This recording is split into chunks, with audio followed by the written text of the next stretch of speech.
he made us gods. It's the freedom. It's what you can do. I mean, you can be good, you can be bad. You can do what you want. It's a little playground. I kind of feel pretty powerful.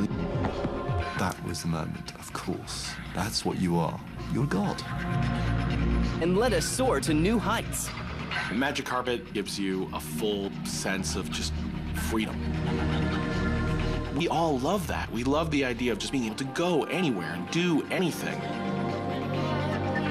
Peter sensibly tapped right into that. Although he would struggle along the way. He literally was the archetypal sort of struggling artist.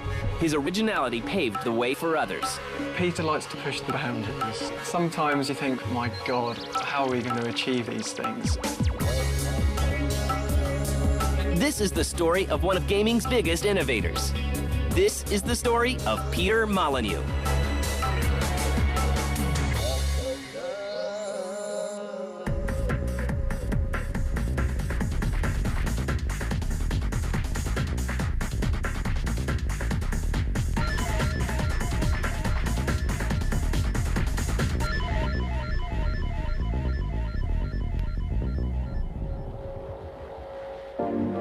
Before computers were a blip on the horizon, a young Peter Molyneux learns how to play by his own rules.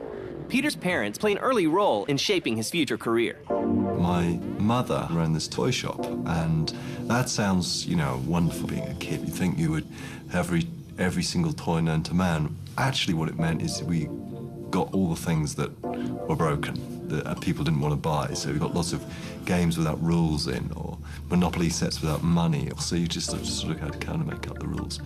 I think that had a big effect. Peter also sees the value of running his own business. When I was 12 years old, I employed my sister and all her friends to cut people's lawns while I just sat there and watched, which was great. And I paid them about, you know, a cent an hour and then collected $1. Peter's business sense leads him to start his first company in the exploding market of computer sales. I came up with this really, really dumb idea. If we could sell floppy disks, on these floppy disks would be some free stuff, like maybe a free game. It was such a stupid idea because no one really wanted floppy disks with loads of stuff on there. If they wanted floppy disks, they wanted floppy disks that were blank. And what I found was that people were paying more attention to the software on these disks than anything else. And that realization is all Peter needs to put himself on track to designing his first game. And in those days, you know, you only had to make a game which you could shoot things. It didn't matter what you shot, and it would pretty much well be successful. But I decided instead to do a business game called The Entrepreneur. Peter's first foray into gaming is less successful than he hoped. And I was so completely convinced that this was going to be a great, amazing game that I phoned up the post office and said, I'm expecting a lot of post. I've cut a bigger post box in front of my front door. I sat by the post box waiting to hear this truck turn up with, you know, tens of thousands of orders. But instead, these two envelopes came fluttering through the door, and both of them had orders on, and I'm pretty sure they were both from my mother. And that was the sum total of orders that I received for that game. And a spelling mistake gives Peter the tools he needs to start making games full-time. I then started up another company called Taurus, and there was this phone call from this company called Commodore and said, you know, we've heard about your company and we're really impressed with it, and we'd like you to come on over and we'd like to present our machine to you and see what you think of it, because we'd love your product on our machine. I thought, that's just fantastic. They gave me absolutely the red carpet treatment. They took me out to lunch, demoed the machine to us, said, well, you know, we really want to convince you to put your product on our machine. And then it came to the end of the day, this guy said, just when will your network be available? And it suddenly occurred to me that our company was called Taurus, spelled like the star sign, and there was this other company called Taurus, spelled like the donut. I can still remember it vividly. Going through my head, there was like an angel and a devil on my shoulders, and one saying, go on, you've just got to tell the truth, you know, you can't lie like this. And then this other voice saying, just lie, get the machines, go to the stand space and just sort it out afterwards. Of course, I ended up lying and saying, yeah, we're going to have your network working in a couple of months' time. we then made the step into making games. In 1987, Peter founds a new company to focus on making games and calls it Bullfrog. But making a hit game proves to be difficult. Yeah, I first met Peter when I was about 15 years old. He was really poor, actually. He was really... We were really running out of money. He'd have this the same shirt on every day, and he'd be hunched over his computer with a cigarette hanging out of his mouth, and there'd be cigarette ash all over his computer. We couldn't really afford the rent. He literally was the archetypal struggling artist. He was really just trying to get off the ground, and his business was struggling at the time. This game was slowly coming together. It started off with this landscape. You know, the next thing I thought, well, why don't we put some people on this landscape? So we had these little people moving around. And the next thing I thought was, why don't we have them building their own little houses? And that was fine. Populous was born out of my incompetence as a programmer. This is the absolute truth of it. Because I couldn't work out a routine to automatically flatten the land so that little people could build a big enough house. So I thought, why don't I just get the player to flatten the land? So I had them just build a little land and just wander around the shore, and that gave rise to this thing called exploration that they could explore, and that was because I wasn't smart enough to do the code. We played it, and there was this feeling that, hey, we're just moving the land up and down, and I kind of feel pretty powerful. You know, I can sink people in the water, and I can, you know, chuck them out of the house, and, you know, I feel a bit godly. And then that was the moment. Of course, that's what you are. You're a god. It's definitely the freedom. It's what you can do. I mean, you can be good, you can be bad, you can do what you want. It's a little playground. As the game gets close to finishing, word begins to spread. When this magazine phoned us up and said, look, we'd like this editor called Bob Wade to come down, and he was one of these superstar journalists in the computer industry. He wants to come down and meet you. He's looked Populous. So we went down to the pub. So I brought him loads of drinks. We had lots and lots of drinks. And eventually, after about 10 pints, I plucked up courage and said, what do you think of Populous? And he said, it's the best game I've ever played. Though only one thought went through my mind, he must never play the game again because it'll change his mind. But will the gaming world respond as well to such an unusual title? We got rejected by quite a lot of publishers.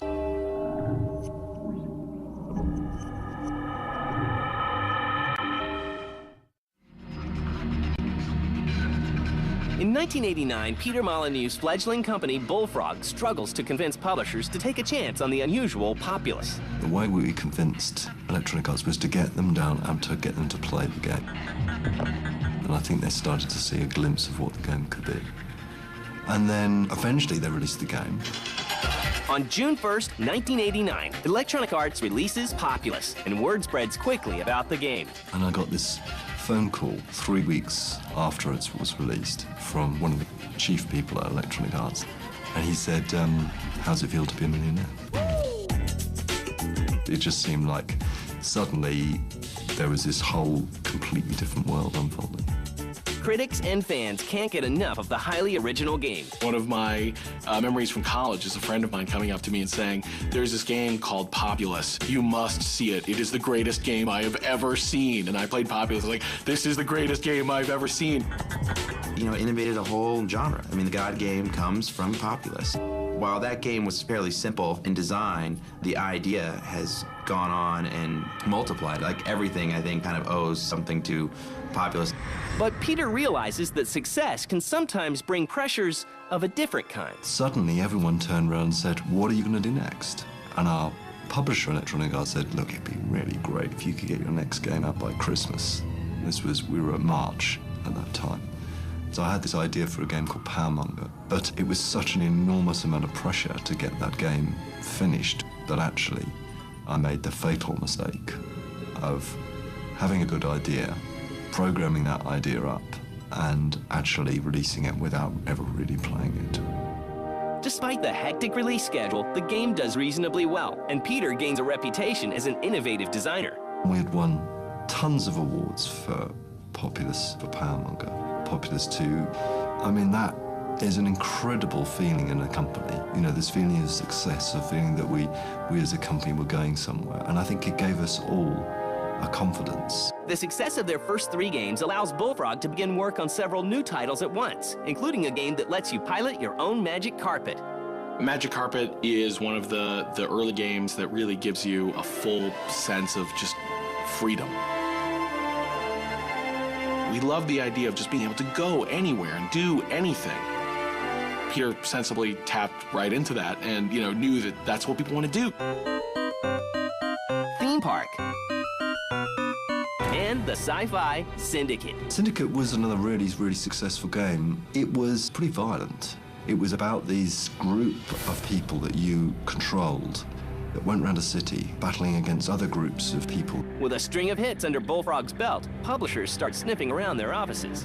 One day, the phone started to ring, and there were all these big companies saying, look, if you ever want to sell your company, we're really interested in buying it.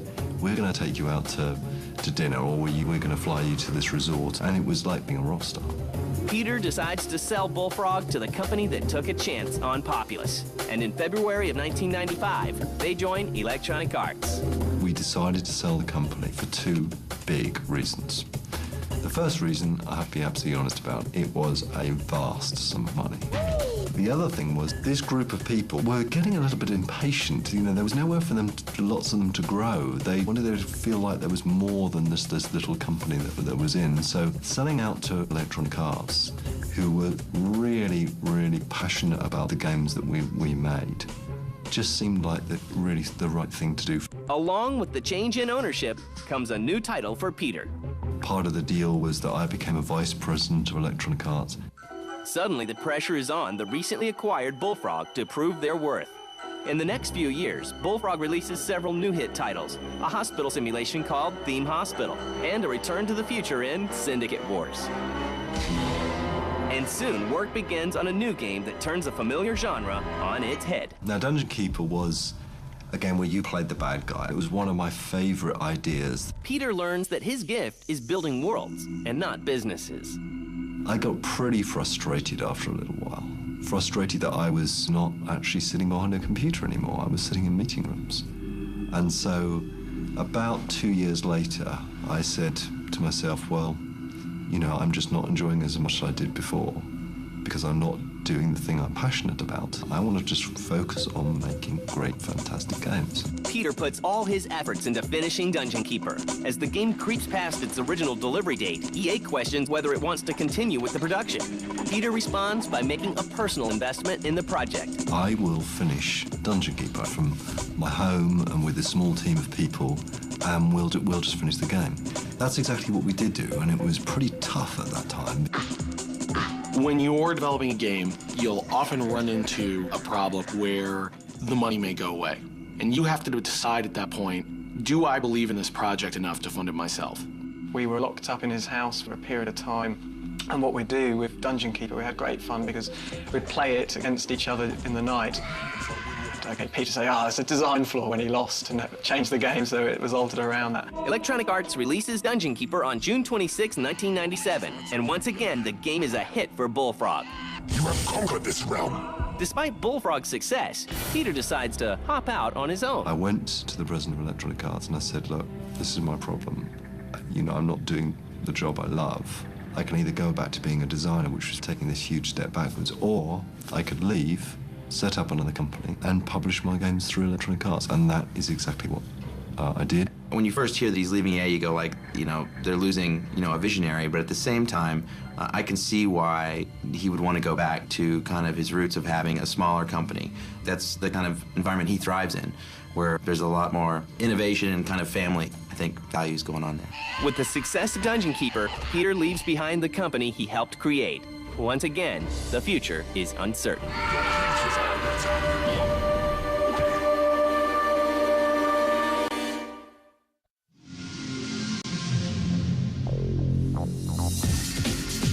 After having spent nearly a decade building Bullfrog, Peter Molyneux decides to get back to what he loves best, making games. In 1997, he founds Lionhead Studios and begins to build his team. This time, all the problems that we've had in the past we can get right. We have got to create some great original ideas, some ideas that have never been attempted or created before. Peter founded Lionhead with the intention of keeping that family atmosphere, keeping teams together and passionate about their projects, not big company politics and being part of the machine. The name of the company is chosen in an unusual manner. The name of Lionhead is another thing I'm not particularly proud about. We originally wanted to call Lionhead Red Eye. And it turned out that Red Eye, just about every company in the world is called Red Eye, and we couldn't call it Red Eye. So we panicked and thought, what the hell are we going to call ourselves? Because we've got these journalists coming, we can't say the company with no name. And that's where Mark Webley, my business partner, who always saves the day, says, hey, why don't we call it after my hamster? He's called Lionhead. Mark then went to go and check on the hamster, who turned out to be dead, in his cage, stiff with rigor mortis. And we thought, well, we can't change the name now. The journalist is going to be here in 5 minutes. So we are named after a dead hamster. Work begins on Lionhead's first game, one Peter hopes will achieve their lofty goals.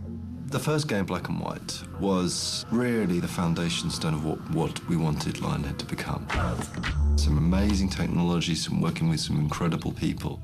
What Peter has brought to the table in a lot of his games is sort of moral ambiguity. We're your conscience, good and evil, yin and yang, black and white. In the sense that you have an environment where you can do really good things or you can do really bad things. Black and White is obviously the ultimate extension of this. But the unusual nature of the game made it a tough sell once again. I heartily object. That's just malicious. It was a really hard concept to sell to publishers. It's a bit like what Populous was in the early days. So I was sinking my own money into it, which I was absolutely, completely happy to do. But of course, I've always been terrible about predicting dates. I can never imagine that a game is going to take more than 2 weeks to develop, let alone 4 years. And that's how long Black and White took. And all that time, Lionhead was growing in size and becoming more and more of a financial burden. It became, in the end, almost a replication of what the early days of Bullfrog was, in a bizarre way. He wants to revolutionise the industry with every single release. You know, if we did everything Peter wanted, I think we'd probably be here for 10 years working on each game. Well, the result of that is you'd end up with these amazing games. Because he is so passionate about doing something that is so different and so special. It's a monument to you as a god. And so eventually we released it, and it was a pretty nerve-wracking time releasing that game. You know, there was a lot behind it, but it was enormously successful. We got lots and lots of awards again, and it was featured in the Guinness Book of Records for the most smart artificial life form, and you know, there were wonderful things that happened with Black and White. It was, again, like those early days of Bullfrog. And just like Bullfrog, the game is a success, paving the way for several new titles. He went and makes people think and sparks the imagination, and they say, can you really do that in a game?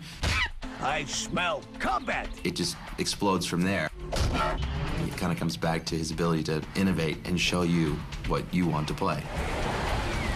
Work begins on several new projects. Fable, a game that offers players the freedom to become whatever character they want. I'm really excited about Fable. You're starting to get into this world of RPGs where the things that you do as a player dramatically impact the game. And that's really what an RPG should be, right? The role that you play affects the game. It's very exciting. It's the future. It's right in front of us. BC, a game that makes you responsible for the well-being of a small tribe. Peter was talking to me about it once, and he just cracked me up because he was kind of like, he kind of looks at me and he goes like, yeah, you know, this part of the game, you know, it's just kind of like Super Mario with blood. BC, you have a tribe, you know, you want to have the tribe grow, which is by getting them food, shelter, you know, all the kind of classic Neanderthal things you need to do to live. And the movies. A game that allows you to take on the role of a movie mogul and guide a studio into the big time. But no matter what games he works on, Peter Molyneux helps the player realize that the choices we make have consequences, both good and bad. What a lot of Peter's games have done is just to say, well, you're whoever you want to be. Here's the playground. Here's the sandbox. You know, make of it what you will. I asked him once what made him stand out. He once told me that people, when they have an idea, have a little voice in their head saying maybe it's not a good idea, maybe it's not, maybe this isn't the best thing to do. But he doesn't have that voice, so what he'll do is he'll think of something and he'll just hang on to it and he'll just evangelise that idea. And I think Peter likes to push the boundaries. Sometimes you think, my God, how are we going to achieve these things? But he has that kind of vision that's sort of above and beyond where we are today. Ladies and gentlemen, Peter Molyneux. In March of 2004, the Academy of Interactive Arts and Sciences gives Peter their Lifetime Achievement Award. The guy has taken games and done things that we just never really expected. Sometimes it's like, oh, that's a cool idea, lightning strike once. But, you know, will it happen again? And he always seems to do it over and over again. You know, he's an innovator. Computer games are completely my life, and I just would be a road sweeper without them, definitely. Thank you very much indeed. You know the bizarre thing? I'm more ashamed of the mistakes that I've made than proud of the achievements. Because some of the games that I've been involved with have been close to being really good, but not quite great. I think I'm going to continue making those steps forward. This is my life, my passion. I don't think I'll ever stop. I don't think I would know what to do with my life without making games. It's a fantastic, amazing, incredible job. I get to have a dream and see that as reality. What else could you do?